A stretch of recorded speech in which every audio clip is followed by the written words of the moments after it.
তুরস্ক তার আকাশসীমা বন্ধ করে দেওয়ায় বিপাকে পড়েছেন ইসরায়েলের প্রধানমন্ত্রী বেনিয়ামিন নেতানিয়াহু। এই নিষেধাজ্ঞার ফলে সরাসরি ফ্লাইটের পথ রুদ্ধ হলেও আজারবাইজানের রাজধানী বাকুতে তার সফর সম্পূর্ণ বাতিল করা হয়নি, বরং বিকল্প রুট ব্যবহারের মাধ্যমে তিনি সফর চালিয়ে যাওয়ার প্রস্তুতি নিচ্ছেন।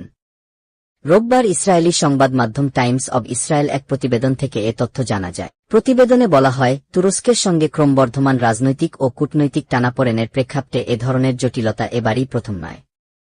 এর আগেও 2024 সালের নভেম্বরে নিরাপত্তার কারণ দেখিয়ে ইসরায়েলের প্রেসিডেন্ট আইজাক হারজোগ আজারবাইজানে অনুষ্ঠিত জাতিসংঘের COP29 জলবায়ু সম্মেলনে যোগদানের পরিকল্পনা বাতিল করেছিলেন।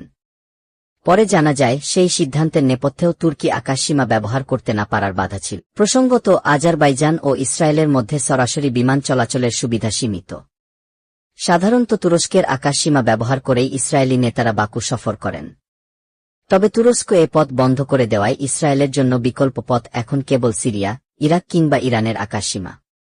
কিন্তু এসব দেশের সঙ্গে ইসরায়েলের সম্পর্ক শীতল বা বৈরী হওয়ায় তা নিরাপদ কিংবা সহজ না। বিশ্লেষকদের মতে, গাজায় চলমান যুদ্ধ এবং ফিলিস্তিন ইস্যুতে তুরস্কের কঠোর অবস্থান ইসরায়েলের সঙ্গে তাদের কূটনৈতিক সম্পর্ককে আরও জটিল করে তুলেছে।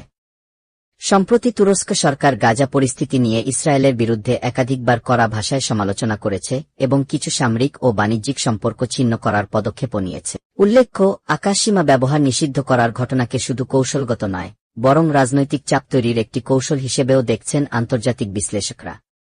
তারা বলছেন, এটি ইসরায়েলের কূটনৈতিক কর্মকাণ্ড ও মধ্যপ্রাচ্যে তাদের গতিশীলতা সীমিত করার একটি বড় চ্যালেঞ্জ হিসেবে বিবেচিত হবে। ইসরায়েলি প্রধানমন্ত্রী নেতানিয়াহুর আজারবাইজান সফরের মতো গুরুত্বপূর্ণ রাষ্ট্রীয় কর্মসূচি এভাবে বাধাগ্রস্ত হওয়া এ অঞ্চলে ভূরাজনৈতিক টানাপোড়েনেরই প্রতিফলন। মধ্যপ্রাচ্য ও আশপাশের অঞ্চলে দেশগুলোর পারস্পরিক সম্পর্ক এখন আরও জটিল হয়ে উঠছে, যার পরিণতিতে এমন কূটনৈতিক ও লজিস্টিক সংকট সামনে আসছে বারবার। এই পরিস্থিতি ভবিষ্যতে ইসরায়েলের আন্তর্জাতিক সম্পর্ক, নিরাপত্তা কৌশল এবং আঞ্চলিক কূটনীতি নিয়ে নতুন করে ভাবার প্রয়োজনীয়তাও তুলে ধরতে